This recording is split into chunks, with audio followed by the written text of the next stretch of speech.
Did you know that there is an angel who stopped being talked about, and for a long time it was almost forbidden to even name him? What is the mysterious angel who, due to his great power, was confused by God?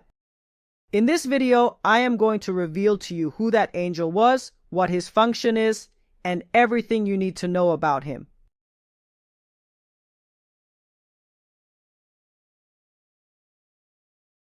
Shalom everyone, welcome to one more video on our channel. Welcome. Today we are going to talk about the most powerful and most mysterious angel in history. He is none other than Metatron. And in parentheses, I'm going to say that although I just pronounced this name in a complete way for educational purposes to teach you what his name was, after this video, I am no longer going to pronounce the full name because according to the Kabbalistic tradition, one should not name the name of the angels without a specific need. I want to pause for a few seconds to invite you to the Co-Creators Academy on WhatsApp, where we are going to have completely unpublished materials. If you want to join the WhatsApp group, click on the link in the video description.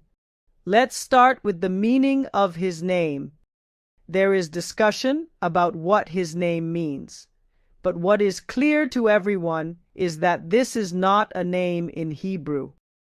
The Ramban Nachmanides, born in 1104 after the Common Era and died in 1270 in Spain, said that matat means sent, which in Greek is matatar. The Ralbag, Rabbi Levi ben Gershon, in 1344, who died in 1344 in France, said that the word matat comes from matron, that is mother in Roman, in the sense of guardian. So one said the envoy, the other said the guardian. And there is a third opinion, that of the great Kabbalists, such as Rabbi Menahem, who lived in approximately 1600, said that matat means servant. Thus, envoy, guardian, and servant are some of the meanings of this mysterious name. The wise men of Israel, already in the Talmud, called matat sar hapanim, that is, the minister of the face. The meaning of this adjective is that it is one that reveals the divine face. Face means revelation. The word panim, which means face, is the same word as the word pnim. Yes, it has the same root and they are spelled the same. The panim is the internal part. Something that is inside is pnim. So pnim is the internal dimension. Why? Because the face reveals what is inside a person. The expressions, all of that, is revealed in the face. So what matat actually comes to do is reveal God in this world. Let's say that it carries divine revelation in it. We see this in the simplest sense of the biblical text. In the book of Shemot, the book of Exodus, chapter 23, verses 20 and 21, the following is written: Behold, I send an angel before you to guard you on the way. Yes, we said it meant guardian, do you remember? And bring you to the place I have prepared. Servant, sent. Be careful with him, says the text, and listen to his voice. Do not rebel against him, for he will not forgive your transgressions, because my name is inside. The Midrash Otiyot of Rabbi Akiva, a very ancient midrash, a very old book of literature, of exegesis, of the rabbinic literature of our sages, says something very interesting, that one of the names of matat is the 4 letters of the divine name, the letter Yod, the letter He, and the letter Vav, and the letter He. And he called him Yud-Ke Vav-Ke Katan, that is, the small tetragrammaton. Yes, as it is written, because my name is inside. That's what it literally says. In some way, it is as if there were the divine name in all its expression and the divine name in synthesis, in small, It is the one that is revealed through that angel, because my name is inside. And the commentator Rashi tells us the same thing, who, although he usually explains the simplest side, tells us what it means that his name is on it. He said, the word matat has the same numerical value as Shaddai. Yes, Shin Dalet Yud, which is one of the names of God that means the Almighty. That is why he is called Sar Hapanim, the minister of the face, because in Shemot 33:14, when God tells Moses that he himself and not another angel will go with them, he tells them like this, and my face will go, and I will guide you, meaning, my face from there I will go. And commentators such as Rabino Behaye say, what is my face? My face is Matat, Sar Hapanim, the minister of the face. So this is an angel that is not a common angel. It is an angel different from the others. This becomes even clearer when we read in the book of Exodus, also in chapter 33 from 2 to 4. The following says, and I will send an angel before you, and I will banish the Canaanite, and the Amorite, and the Hittite, and the Perizzite, and the Hivite, and the Jebusite. He will bring you to a land flowing with milk and honey, for I will not come up among you, for you are a stiff-necked people, lest I consume you on the way.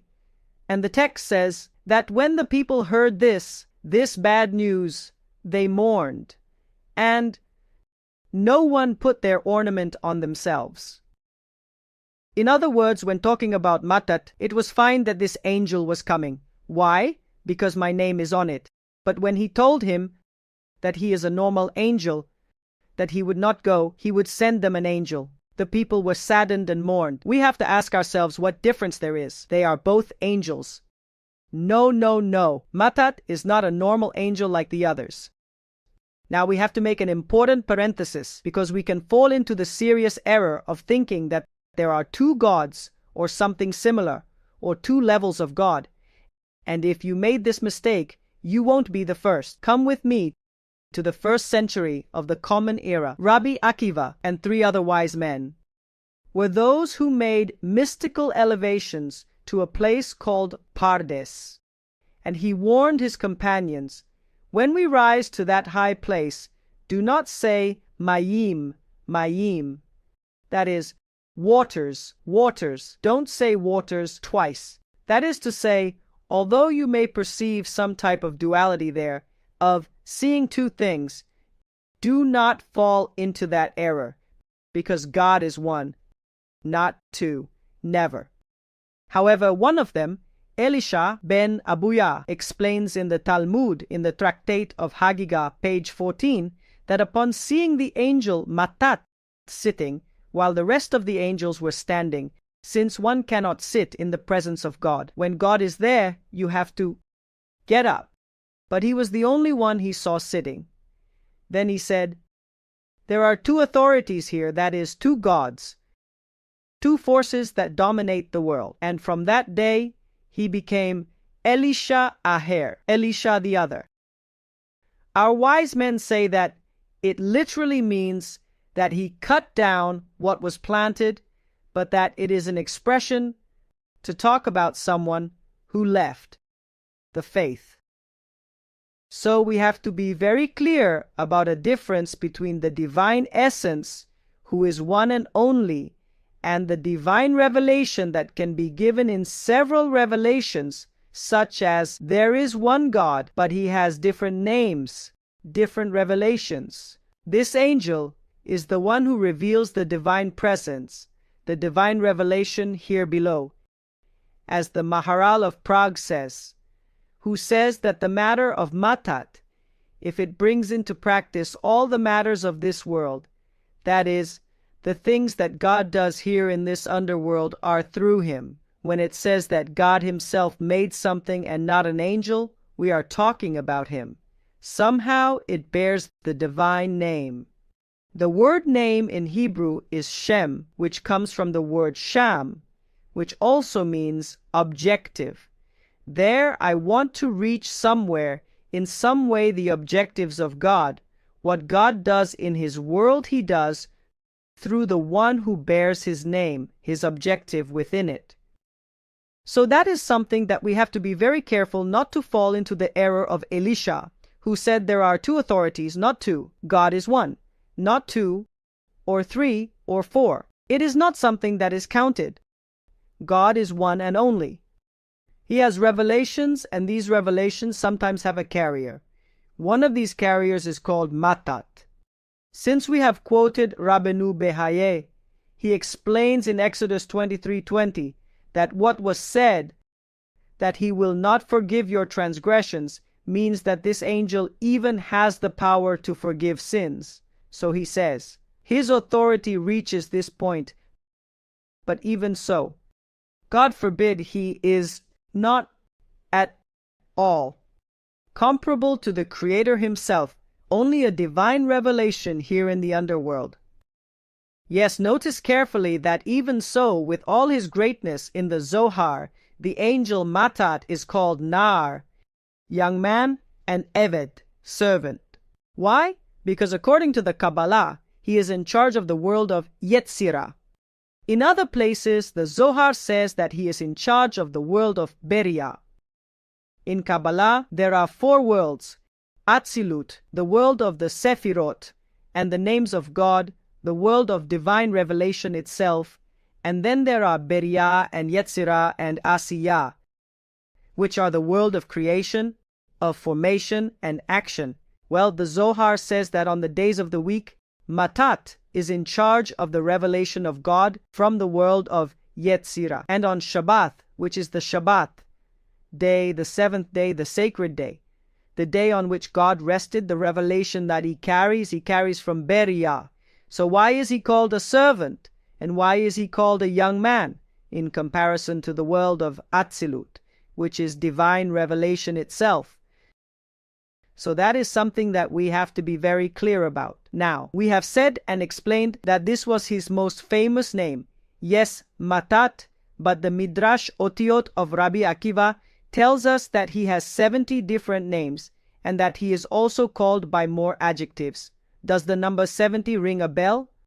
The number 70 is the number of nations in the world, according to the book of Bereshit, the book of Genesis, chapter 10. The nations starting from the sons of Noah are divided into 70. It means that Matat carries the divine revelation through all that revelation here in the lower world also to all the 70 nations. Now let's delve into another important secret, and that is that in many ancient traditions, Enoch in English was the one who ended up becoming Matat. Let's understand this more deeply. How do we explain this mystery that a man became an angel? If you want to learn more, to go deeper about the image of Hanok, Enoch, and what is written about him in the biblical text, I leave you a video so you can go a little deeper into it. Now, how do we explain that a man became an angel? Rabbi Abraham Abulafia, who was one of the greatest Kabbalists who lived in Zaragoza in the 12th century approximately, explained it this way.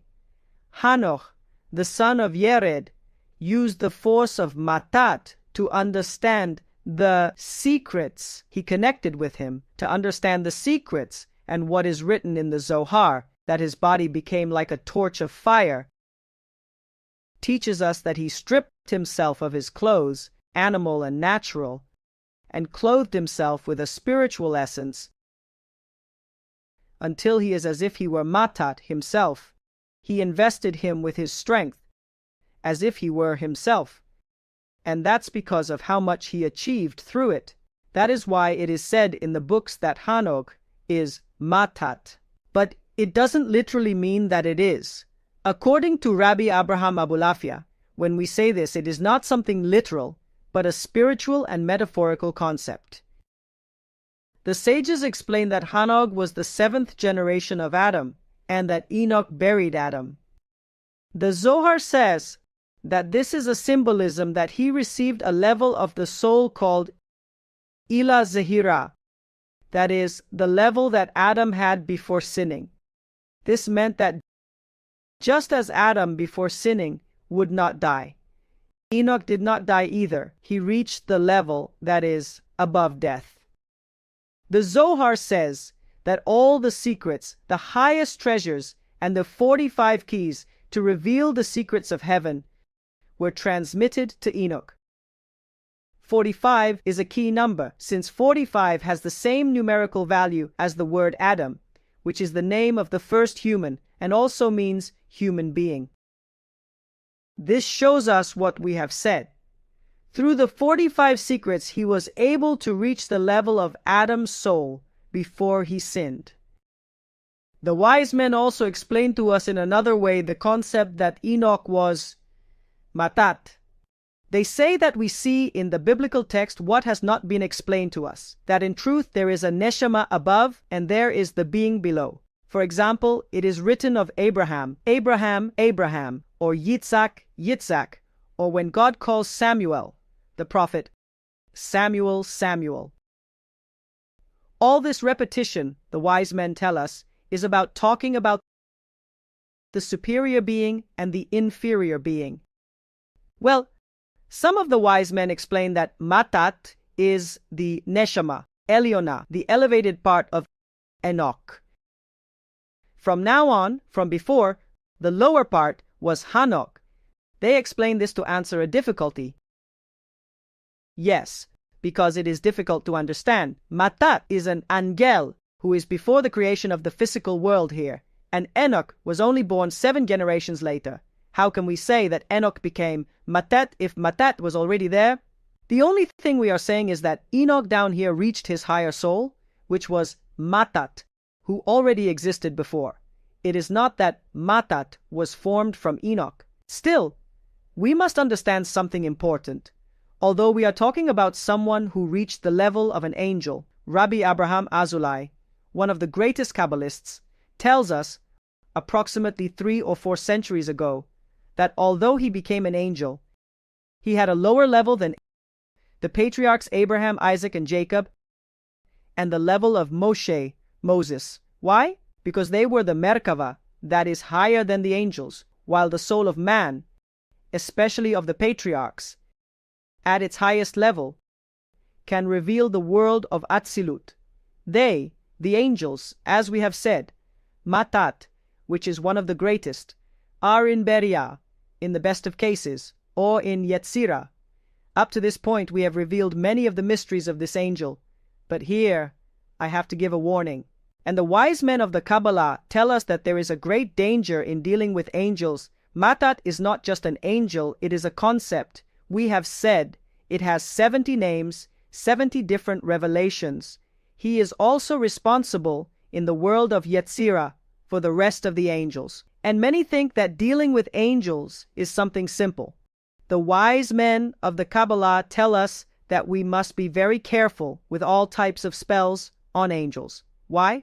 Because the angels are in the worlds of Yetzirah, and some of them in the world of Asiyah, which are the lowest worlds. The 4 worlds are divided by the amount of light and the amount of klipa'ah, husks of darkness, that are in them. In the world of Atzilut, there is only light. In the world of Beria, there is majority light and very little klipa'ah, very little darkness. In the world of Yetzirah, there is half-half. And in the world of Asiyah, the majority is evil. When people begin to engage with angels, how do they know if they are connecting with the part of light or the part of darkness that may be or surround them? That klipa may have a lot to do with what I have inside, that is, with my intentions.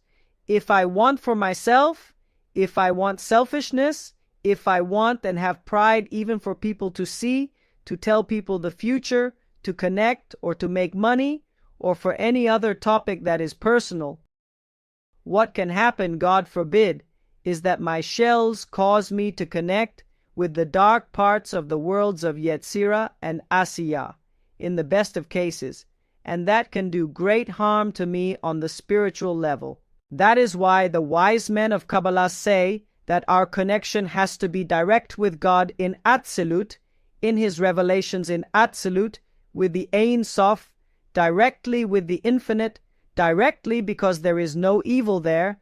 There we only connect with true light. So, to finish, we have talked about the different mysteries around this mysterious angel.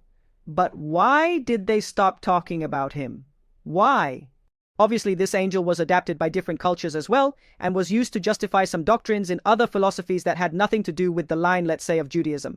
That caused a lot of controversy about it. So, as some took those concepts and confused them or used them to justify other things, then it was somehow automatically a concept that began to be left aside. But this does not mean that there is not a lot of light, that there is not a lot of light around all the concepts that exist around this angel. And if it were not so, the ancient wise men would not have revealed and told us so much about him. So, all the controversy is very interesting, all the conversation that exists around it, all the theological concepts, all the concepts of life that there may be about meditation, because the Arizal brings us some meditations through the name, but we have to do it in very specific and exact ways, as we have said, to avoid making mistakes. And with all this, I'm going to wait for your comments in the comments area.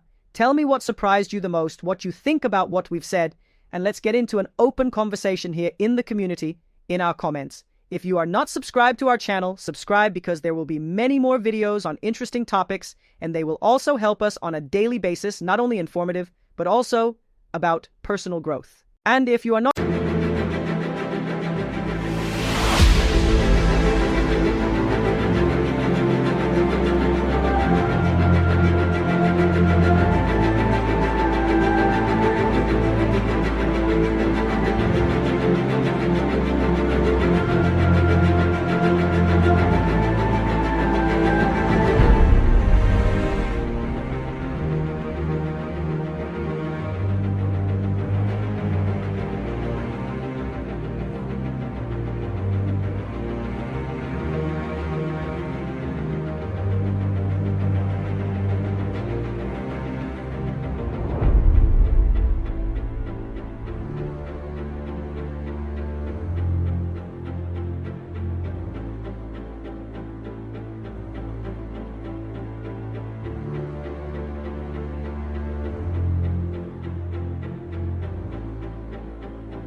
signed up for our Co-Creator Academy on WhatsApp, you can do so in the first comment.